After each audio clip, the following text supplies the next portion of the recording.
বাঙালিদের সাথে রাম কেন্দ্রিক অথবা রাম নবমী কেন্দ্রিক যে সংস্কৃতি, এটির খুব একটা চর্চা নাই। কলকাতার হিন্দুদের মধ্যেও ছিল না। সবচেয়ে বড় করে যে পুজো উদযাপিত হয় পশ্চিমবঙ্গে সেটা হচ্ছে দুর্গা পূজা।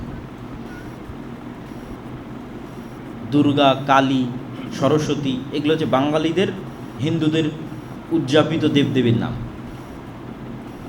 আর রাম, কৃষ্ণ, বিষ্ণু এগুলো হচ্ছে উত্তরপ্রদেশের, রাজস্থানের, অযোধ্যার ওই সমস্ত অঞ্চলের হিন্দুদের কালচার।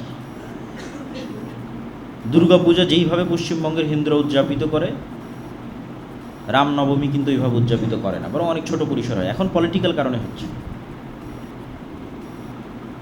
তো বিজেপির যে উত্থান, এই উত্থানের সাথে পলিটিসাইজ করা হয়েছে। জয় শ্রীরাম স্লোগানকে পলিটিসাইজ করা হয়েছে, রাজনীতিকরণ করা হয়েছে। এই জন্য কোনো একজন হিন্দু যখন, বাঙালি হিন্দু বিশাল করে দুর্গার মূর্তি তৈরি না করে রামের মূর্তি তৈরি করে, তখন সেটা পলিটিক্স, তখন সেটা বিজেপির সম্প্রসারণবাদী চিন্তার অংশ। যখন কোনো বাঙালি হিন্দু বাংলাদেশে বসে জয় শ্রীরাম স্লোগান দেয়, তখন বাংলাদেশকে ভারতের অন্তর্ভুক্ত করার প্রজেক্টের অংশ। কিন্তু ওই একই সময় আমাদের যুবকেরা কি করতেছে?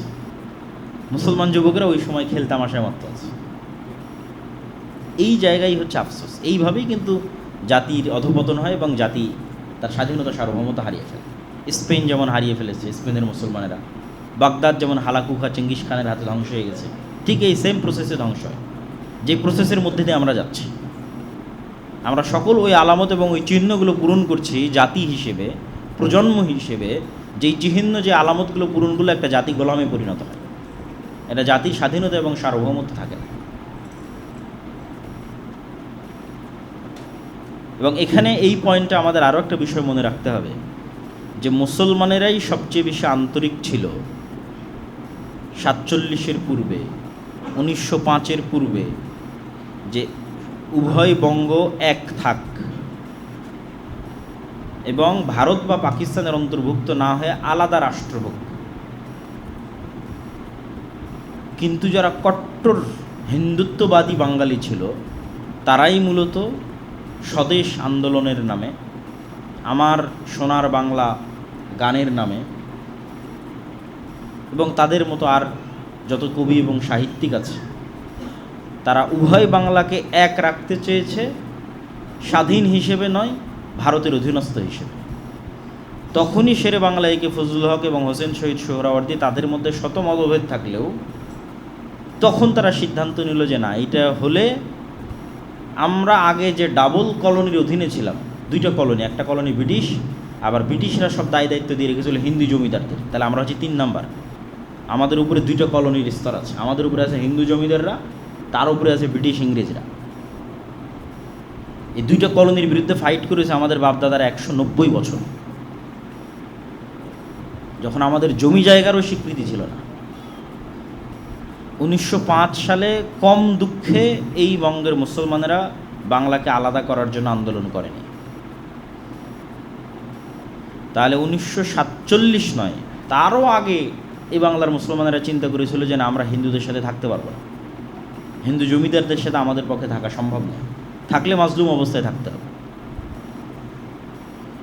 সুতরাং বাঙালি পরিচয়ের নামে, কলকাতার বাঙালি সংস্কৃতির নামে যে উভয় বাংলাকে এক করার একটা প্রবণতা, এইটা আমাদের বাপদাদাদের 190 বছর যে 2টা কলোনির বিরুদ্ধে তারা লড়াই করেছে, হিন্দু জমিদারদের বিরুদ্ধে এবং ব্রিটিশ ইংরেজদের বিরুদ্ধে, তার বিরুদ্ধে অবস্থান।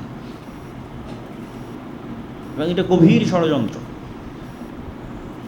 তো এই ষড়যন্ত্রের মোকাবেলা আপনি জ্ঞান, পড়াশোনা, যুক্তি, তর্ক, সচেতনতা এগুলো ছাড়া করতে পারবেন না।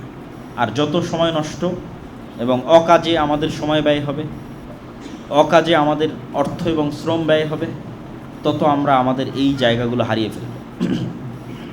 যেই জায়গায় ইহুদিরা এগিয়ে আছে, যেই জায়গায় হিন্দুরা এগিয়ে আছে, পথভ্রষ্ট হওয়ার পর, সেই জায়গায় সত্য এবং সঠিক পথে থাকার পরও মুসলমানেরা শুধু শয়তানের প্ররোচনায় পা দিয়ে পিছিয়ে পড়ছে। এখানে আর দুই একটা হাদিস বলে আমার এই পয়েন্টের আলোচনা শেষ করব। রাসূলুল্লাহ সাল্লাল্লাহু আলাইহি ওয়াসাল্লাম বলেন, ইগতানিম খামসান ক্বাবলা খামসিন, পাঁচটা জিনিসের পূর্বে পাঁচটা জিনিসকে মূল্যায়ন করো। শাবাবাকা ক্বাবলা হারামিক, বয় বৃদ্ধ হওয়ার পূর্বে যৌবনকালকে মূল্যায়ন করো। সিহহাতাকা ক্বাবলা সাকামিক, অসুস্থ হওয়ার পূর্বে সুস্থতাকে মূল্যায়ন করো। ওয়া গিনাকা ক্বাবলা ফাকরিক, আর হাতে যখন টাকা আছে তখন সেই টাকাকে মূল্যায়ন করো দরিদ্র হওয়ার পূর্বে। ওয়া ফারাগাকা ক্বাবলা শুগলিক, আর ব্যস্ত হওয়ার পূর্বে হাতে যে ফাঁকা সময় আছে, অবসর সময় আছে, এটাকে মূল্যায়ন করো। ও হায়াতাকা ক্বাবলা মাউতিক, আর মৃত্যু আসার পূর্বে জীবনকে মূল্যায়ন করো।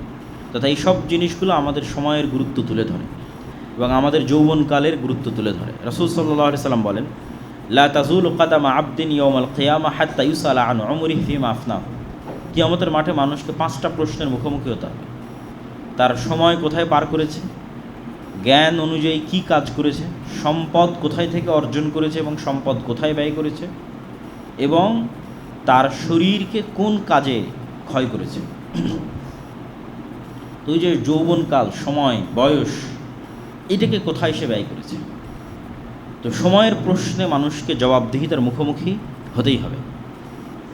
এই জন্য আমরা উদাত্ত আহ্বান জানাই যে আমরা যেন আল্লাহর মহৎ সৃষ্টির যে উদ্দেশ্য, পৃথিবীর প্রতিনিধিত্ব করার যে দায়িত্ব এবং উম্মতে মুহাম্মাদি হিসেবে মানুষকে জান্নাতের পথে নিয়ে যাওয়ার যে দায়িত্ব, এইটা সম্পর্কে সচেতন হই এবং আমাদের আশেপাশে মানুষ যে সময় নষ্ট করতেছে, কাজ নাই, চায়ের স্টলে, অফিসে, আদালতে, ফেসবুকে খেলা দেখায়, তাদেরকে এবং নিজেরাও হেদায়েত হয় এবং তাদেরকেও হেদায়েত করার চেষ্টা করে।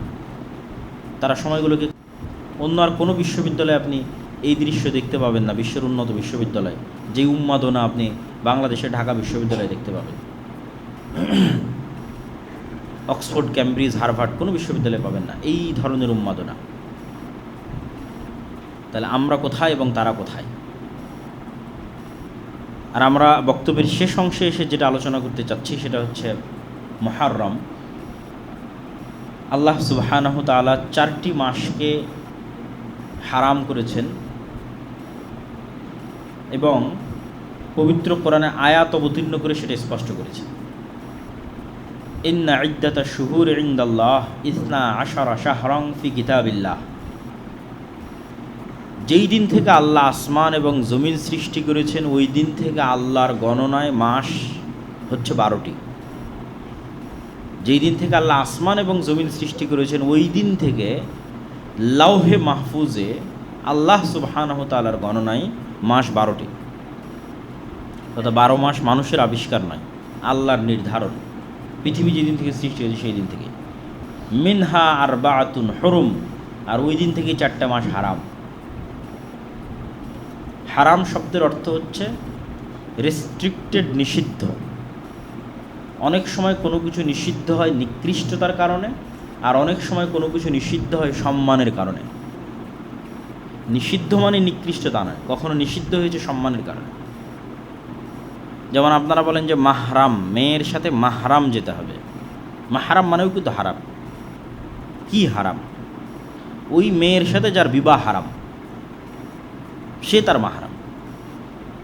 যেমন মেয়ের সাথে তার পিতার বিবাহ হারাম, নিষিদ্ধ। তো এই নিষিদ্ধ মানে একজন আরেকজনের জন্য নিকৃষ্ট না। হারাম কখনো নিকৃষ্টতার কারণে এবং কখনো সম্মানের কারণে। তাহলে ঠিক তেমনি সম্মানের কারণে হারাম কি? প্রাইম মিনিস্টার যে এরিয়ায় আছে, সংসদ ভবন যে এরিয়া আছে, রেস্ট্রিক্টেড এরিয়া। ক্যান্টনমেন্ট যে এরিয়া আছে, নিকৃষ্ট হওয়ার কারণে রেস্ট্রিক্টেড না, অনেক দামি হওয়ার কারণে রেস্ট্রিক্টেড। অনেক দামি ভিআইপি পার্সনরা সেখানে আছে, রাষ্ট্রের গুরুত্বপূর্ণ দামি জিনিস রেস্ট্রিক্টেড, নিষিদ্ধ। তো এইরকমই আল্লাহ সুবহানাহু তাআলার বিধানে কিছু শহর হারাম, কিছু এলাকা হারাম, কিছু মাস হারাম।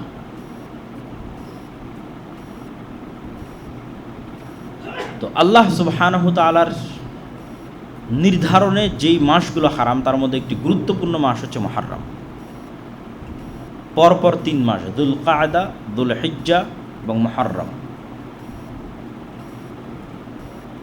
তো এই হারাম মাসগুলোর সম্মান হচ্ছে, হারাম মাসে যুদ্ধ বিগ্রহ নিষিদ্ধ। যুদ্ধ বিগ্রহ নিষিদ্ধ মানে নিজে থেকে শুরু করা নিষিদ্ধ। এটাই হারাম মাসের সম্মান। যে কোনো মুসলিম শাসক, কোনো মুসলিম খলিফা এই 4 মাসে নিজে থেকে যুদ্ধ স্টার্ট করতে পারবে না, বরং তার কোনো যুদ্ধ বন্ধ করার ক্ষমতা থাকলে বন্ধ করবে এই 4 মাসে। আর যদি যুদ্ধ চাপিয়ে দেওয়া হয় তথা আমার উপর কেউ হামলা করতেছে, তখন তার কিছু করার নাই। তখন আল্লাহ অনুমতি দিয়েছে যে ঠিক আছে, যতটুকু তোমাদের উপর জুলুম হচ্ছে তোমরা ততটুকু জুলুমের প্রতিবাদ করো, কিন্তু নিজে থেকে হারাম মাসে যুদ্ধ শুরু করা যাবে না, মারামারি গণ্ডগোল ফাটাফাটি শুরু করা যাবে না, শান্তি বিরাজ রাখতে হবে। এবং এই বিধান মক্কার মুহাম্মদ সাল্লাল্লাহু আলাইহি ওয়াসাল্লাম আসার পূর্বের কাফেররা অনুসরণ করত। কাফের মুশরিকদের কাছে হারাম মাসের গুরুত্ব ছিল। আর হারাম এরিয়া হচ্ছে মক্কা এবং মদিনা। মক্কাকে হারাম করেছে ইব্রাহিম আলাইহিস সালাতু ওয়াস সালাম, মদিনাকে হারাম করেছে মুহাম্মদ সাল্লাল্লাহু আলাইহি ওয়াসাল্লাম। তো মুহররম মাসের 10 তারিখ, আশুরা মানে দশম, 10th, আরবিতে 10-এর আরবি হচ্ছে আশারা, 10।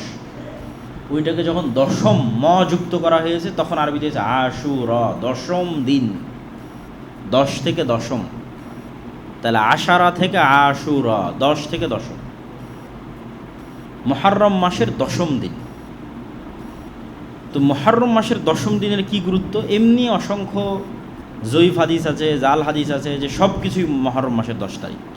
আল্লাহ পৃথিবী সৃষ্টি করেছে এই দিনে, পৃথিবী ধ্বংস হবে এই দিনে, আদম সৃষ্টি করেছেন এই দিনে, এরকম অসংখ্য কিছু রিওয়ায়াত আছে যেগুলো সরাসরি নির্ভরযোগ্য সূত্রে প্রমাণিত নয়। নির্ভরযোগ্য সূত্রে প্রমাণিত কি? নির্ভরযোগ্য সূত্রে প্রমাণিত একটাই, সেটা হচ্ছে ইয়াউমা নাজাল্লাহু সুবহানাহু তাআলা ইয়া বানি ইসরাঈল আযকুরু নি'মাতি আল্লাতী আন'আমতু আলাইকুম, হে বানু ইসরাইল স্মরণ করো আমার নিয়ামতের কথা। ওয়াইজ নাজ্জাইনাকুম মিন আলি ফিরআউন ইয়াসুমুনাকুম সুআল আযাব ইউযাব্বিহুনা আবনাআকুম ওয়া ইস্তাহইয়ুনা নিসাআকুম ওয়া ফী যালিকুম বালাউম মির রাব্বিকুম আযীম। স্মরণ করো সেই দিনের কথা যেই দিন আমি তোমাদের ফিরআউন থেকে মুক্তি দিয়েছিলাম। ফিরআউন কি করত? ইয়াসুমুনাকুম সুআল আযাব, নিকৃষ্ট আযাব দিত তোমাদের। কীভাবে আযাব দিত? ইউযাব্বিহুনা আবনাআকুম, তোমাদের ছেলে সন্তানদের জবাই করতো। ওয়া ইস্তাহইয়ুনা নিসাআকুম, তোমাদের মেয়েদের বাঁচিয়ে রাখতো। কি দয়ায় বাঁচিয়ে রাখতো মেয়েদের? না, একদিকে পুরুষকে হত্যা করা হচ্ছে, আর একদিকে পরিবারের সম্মান, মেয়েদেরকে বাঁচিয়ে রাখা হচ্ছে দাসত্ব করার জন্য, প্র্যাকটিক্যাল দাসত্ব করার জন্য, আর পুরুষদেরকে হত্যাই করা হচ্ছে। তাহলে মেয়েদেরকে বাঁচিয়ে রাখা হচ্ছে লাঞ্ছনা, যে একটা জাতির লাঞ্ছনা এবং একটা পরিবারের লাঞ্ছনার সবচেয়ে বড় আলামত যে ওই বাড়ির স্ত্রী, ওই বাড়ির মেয়ে, ওই বাড়ির মা মানুষের দাস, মানুষের দাসী। ইউযাব্বিহুনা আবনাআকুম, তোমাদের পুরুষদের হত্যা করেছে। ওয়া ইস্তাহইয়ুনা নিসাআকুম, তোমাদের মেয়েদের বাঁচিয়ে রাখা হচ্ছে দাস হিসেবে। এই ভয়ঙ্কর শাসকের নাম হচ্ছে ফেরাউন। আমি মুক্তি দিয়েছি। ওয়াইজ ফারাকনা বিকুমুল বাহরা, সমুদ্রকে চিরে দিয়েছি তোমাদের জন্য, যেন তোমরা ফেরাউনের কবল থেকে মুক্তি পাও। ওয়া আগরাকনা আলা ফিরআউন, আর ফেরাউনকে ডুবিয়ে দিয়েছি এই সমুদ্রে। তো এটা পৃথিবীর ইতিহাসে যতগুলো বড় ঘটনা আছে তার মধ্যে বিশাল বড় ঘটনা হচ্ছে বানু ইসরাইলের মুক্তি পাওয়া আর ফেরাউনের ডুবে যাওয়া মুসা আলাইহিস সালাতু ওয়াস সালামের মাধ্যমে, এবং সমুদ্র চিরে দ্বিখণ্ডিত হয়ে যাওয়া। এই ঘটনা যেই দিন ঘটেছে সেটাই মুহররমের 10 তারিখ। এবং আজও ইহুদিদের কাছে এই দিন খুবই সম্মানিত, এবং তারা এই দিনের যে নামে তারা উদযাপন করে সেটা হচ্ছে ইয়ম কিপ্পুর। হিব্রু ভাষায় যেটাকে আমরা আশুরা বলছি ওটাকেই বলা হয় ইয়ম কিপ্পুর। তো রাসূলুল্লাহ সাল্লাল্লাহু আলাইহি ওয়াসাল্লাম যখন মদিনায় গেলেন তখন মদিনার ইহুদিরা এই দিনে সিয়াম পালন করত। তখন রমজানের সিয়াম আসেনি। তো রাসূল সাল্লাল্লাহু আলাইহি ওয়াসাল্লাম বললেন, তোমরা কেন এই দিনে সিয়াম পালন করো? তো বললো এই ঘটনা। তো আল্লাহ নবী বললেন, ফানাহনু আহাক্কু ওয়া আওলা বিমূসা মিনকুম, বলছে মুসার খুশিতে খুশি হওয়ার হকদার তোমাদের চাইতে আমি বেশি। কেন? মুসা যেই তাওহীদের দাওয়াত দিত, যেই সিরাতে মুস্তাকিমের দাওয়াত দিত, এবং যেই ধারাবাহিক নবুয়তের ধারাবাহিকতায় মুসা, তারপরে আরও পরে ঈসা আলাইহিস সালাতু ওয়াস সালাম, সেই ধারাবাহিকতায় আমি মুহাম্মদ সাল্লাল্লাহু আলাইহি ওয়াসাল্লাম। তাহলে মূলত মুসা আলাইহিস সালাতু ওয়াস সালামের সকল কষ্টে কষ্ট পাওয়ার এবং সকল খুশিতে খুশি হওয়ার মূল হকদার হচ্ছে আমি। কেন? তোমরা এখন নামে মুসা আলাইহিস সালাতু ওয়াস সালামের অনুসারী, কিন্তু কাজে পথভ্রষ্ট, অভিশপ্ত। তো রাসূল সাল্লাল্লাহু আলাইহি ওয়াসাল্লাম সিয়াম পালন করলেন, এবং ইহুদিদের বিরোধিতার খাতিরে একদিন আগে অথবা একদিন পরে আরেকটা সিয়াম তিনি অতিরিক্ত করে দিলেন। 10ম দিনের আগে 9 তারিখ অথবা 10ম দিনের পরে 11 তারিখ, যাতে আহলে কিতাব তথা ইহুদিদের থেকে মুসলমানের ইবাদত একটু হলেও আলাদা হয়। তো রাসূলুল্লাহ সাল্লাল্লাহু আলাইহি ওয়াসাল্লাম দুটো হাদিস, আফজালুস সিয়াম বা'দা রমাদান শাহরুল্লাহিল মুহাররম, রমাজানের পরে আল্লাহর নিকটে সবচেয়ে শ্রেষ্ঠ সিয়াম হচ্ছে মুহররম মাসের সিয়াম। আর আরেকটা হাদিস রাসূল সাল্লাল্লাহু আলাইহি ওয়াসাল্লাম বলেন, সিয়াম ইয়াউমা আশুরা আহতাসিবু আলাল্লাহ আন ইউকাফিরা সানাতাল্লাতী ক্বাবলাহ। আমরা কিছুদিন পূর্বে আরাফার সিয়াম রেখেছিলাম 1 বছর আগের এবং 1 বছর পরের গুনাহ, আর রাসূল সাল্লাল্লাহু আলাইহি ওয়াসাল্লাম এটাতে বলছেন আশুরাতে 1 বছর পূর্বের গুনাহ। আল্লাহ সুবহানাহু ওয়া তাআলা আশুরার একদিন সিয়ামে মানুষের 1 বছরের পূর্বের গুনাহ ক্ষমা করে দেবেন। কিন্তু দুঃখের বিষয় হচ্ছে এই আশুরাকে নিয়ে আমাদের সমাজে অনেক আকীদাগত বিভ্রান্তি আছে, আর এই বিভ্রান্তির একটা ঘটনাও আছে কাকতালীয়। সেটি হচ্ছে হোসাইন রাদিয়াল্লাহু তাআলা আনহুর মৃত্যু। হাসান এবং হোসাইন রাদিয়াল্লাহু তাআলা আনহুমার প্রতি ভালোবাসা ঈমানের অঙ্গ, আলী রাদিয়াল্লাহু তাআলা আনহুর প্রতি ভালোবাসা ঈমানের অঙ্গ, সকল সাহাবীদের প্রতি ভালোবাসা ঈমানের অঙ্গ। আল্লাহর নবীর পরিবার পরিজনের প্রতি বিদ্বেষ পোষণ করা কাফের হওয়ার আলামত, মুনাফিক হওয়ার আলামত। কিন্তু মুহাম্মদ সাল্লাল্লাহু আলাইহি ওয়াসাল্লামকে যেমন যিশু খ্রিস্টের জায়গায় বসানো যাবে না, ঠিক তেমনি মুহাম্মদ সাল্লাল্লাহু আলাইহি ওয়াসাল্লামের কোনো সাহাবীকেও যিশু খ্রিস্টের জায়গায় বসানো যাবে না। যিশু খ্রিস্টকে তথা ঈসা আলাইহিস সালাতু ওয়াস সালামকে খ্রিস্টানরা কোথায় বসিয়েছে? এমন উঁচুতে নিয়ে চলে গেছে যে সারা পৃথিবীর সব মানুষের গুনাহ নিয়ে ঈসা আলাইহিস সালাতু ওয়াস সালাম মারা গেছে, নাউজুবিল্লাহ। এই জন্য ঈসা আলাইহিস সালাতু ওয়াস সালামের মৃত্যুকে উদযাপন করা, কাছাকাছি ওই সেম থিওরিতে চলে গেছে একদল বিভ্রান্ত মুসলমান হোসাইন রাদিয়াল্লাহু তাআলা আনহুর মৃত্যুকে নিয়ে। অথচ হোসাইন রাদিয়াল্লাহু তাআলা আনহুর চেয়ে অবশ্যই শ্রেষ্ঠ আশারায়ে মুবাশশার বিল জান্নাহ, জান্নাতের সুসংবাদপ্রাপ্ত 10 জন সাহাবী। অন্তত তার নিজের পিতা আলী রাদিয়াল্লাহু তাআলা আনহু তো অবশ্যই শ্রেষ্ঠ। তো যারা জান্নাতের সুসংবাদ প্রাপ্ত এবং তাদের মধ্যে যে 4 জন খলিফা, তাদেরকেও অনেককেই হত্যা করা হয়েছে। ওমরকে হত্যা করা হয়েছে, ওসমানকে হত্যা করা হয়েছে রাদিয়াল্লাহু তাআলা আনহুম। তাদের হত্যা উম্মতে মুহাম্মাদির জন্য যতটা ক্ষতিকর, ওই সময়ের জন্য যতটা ব্যথার, দুঃখের এবং কষ্টের ছিল, হোসাইন রাদিয়াল্লাহু তাআলা আনহুর হত্যাও দুঃখের এবং কষ্টের। কিন্তু তুলনা করা সম্ভব নয়। তাহলে হোসাইন রাদিয়াল্লাহু তাআলা আনহুর হত্যায় যদি শোক পালন করতে হয়, তাহলে আবু বকর, ওমর, উসমান, আলীর হত্যাতেও তো তার চেয়ে বেশি শোক পালন করতে হবে, আর তার চেয়ে বেশি শোক পালন করতে হবে মুহাম্মদ সাল্লাল্লাহু আলাইহি ওয়াসাল্লামের মৃত্যুতে। কিন্তু ইসলাম তো শোকের ধর্মই নয়, ইসলাম শোকের দিন নয়। সর্বোচ্চ স্বামীর মৃত্যুতে মানুষ শোক পালন করতে পারে 4 মাস 10 দিন সর্বোচ্চ। সেখানে যুগ যুগ যাবৎ আমরা একটা বিভ্রান্ত আকীদাকে লালন করে, যেই দিনে মূলত মুসা আলাইহিস সালাতু ওয়াস সালামের মুক্তিতে খুশি হয়ে সিয়াম পালন করার কথা, সেই দিনকে আমরা তাজিয়া মিছিল এবং বিভিন্ন কিছু, এবং আশুরা মুহররমকে, যেটা শরীয়তে ছিল মানুষ জানেই না যে আশুরা মুহররম মানে মুসা আলাইহিস সালাতু ওয়াস সালামের মুক্তি। সবাই জানে আশুরা মুহররম মানে হোসাইন রাদিয়াল্লাহু তাআলা আনহুর হত্যা। এইটা হচ্ছে পলিটিক্স। শিয়া এবং সুন্নিদের যে দ্বন্দ্ব, এটার শুরুটা পলিটিক্স থেকে, রাজনীতি থেকে। এবং গল্প বলাতে যেহেতু তারা বেশি এক্সপার্ট, উপন্যাস লিখতে বেশি এক্সপার্ট পারস্যরা, ফলত হৃদয় বিদারক এই গল্পকে অনেক হাইলাইট করে হৃদয় বিদারক অসংখ্য সাহিত্য তৈরি হয়েছে। বাংলাতেও অসংখ্য সাহিত্য তৈরি হয়েছে এবং এটাকে একটা কালচারে রূপান্তর করা হয়েছে। এবং এটাকে শোক পালন, এই দিনে শোক পালন করাকে এবং নিজের উপর জুলুম করাকে ইবাদত বানানো হয়েছে, যেটার সাথে ইসলামের ন্যূনতম সম্পর্ক নেই।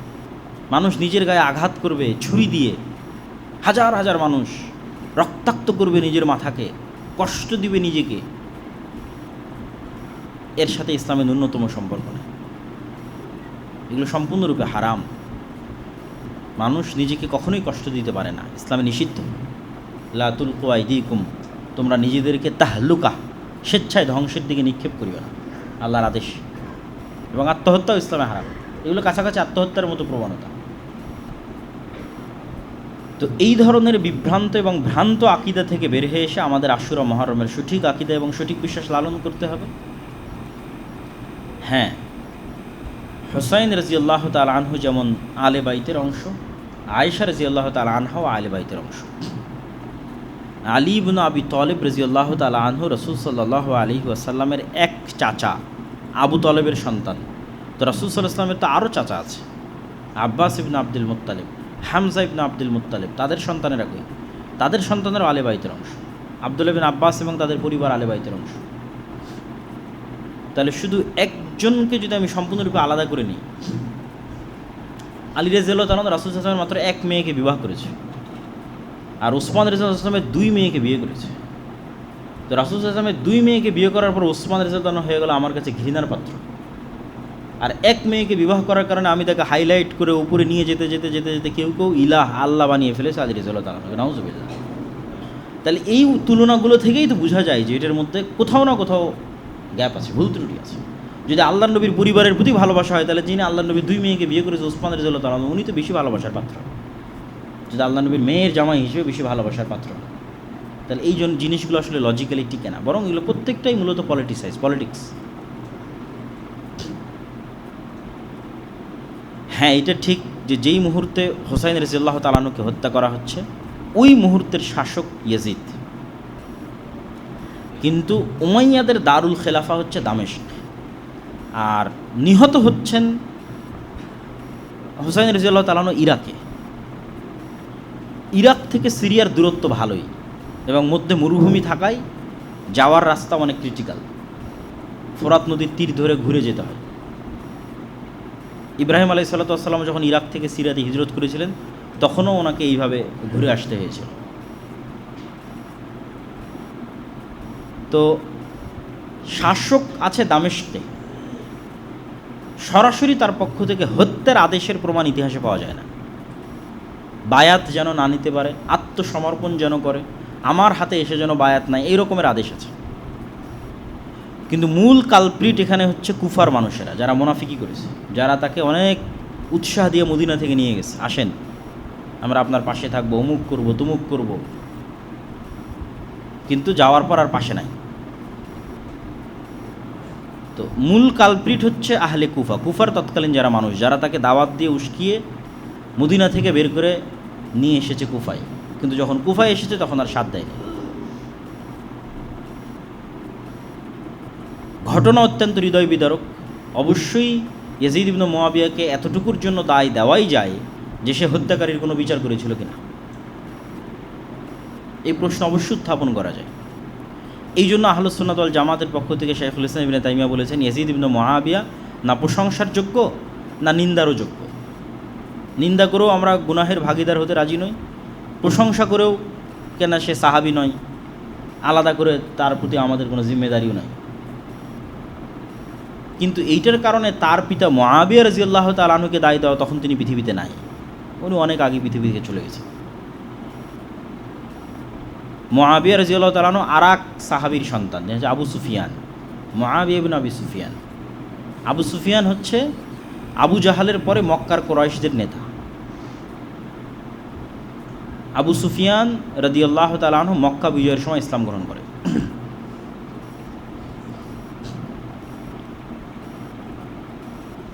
এবং আবু সুফিয়ান রাদিয়াল্লাহু তাআলা আনহু এবং তার সন্তান মুআবিয়া রাদিয়াল্লাহু তাআলা আনহু রাসূল সাল্লাল্লাহু আলাইহি ওয়াসাল্লামের অনেক নিকটস্থ এবং অনেক কাছের। যারাই পূর্বে কাফের থেকে মুসলমান হয়েছে, তাদের কারো প্রতি বিদ্বেষ রাখার সুযোগ নাই, তার পূর্বের কাফের অবস্থার কারণে। কী জন্য সুযোগ নাই? ওমর রাদিয়াল্লাহু তাআলা আনহু তো পূর্বে কাফের ছিলেন, মুশরিক ছিলেন, রাসূল সাল্লাল্লাহু আলাইহি ওয়াসাল্লামের শত্রু ছিলেন।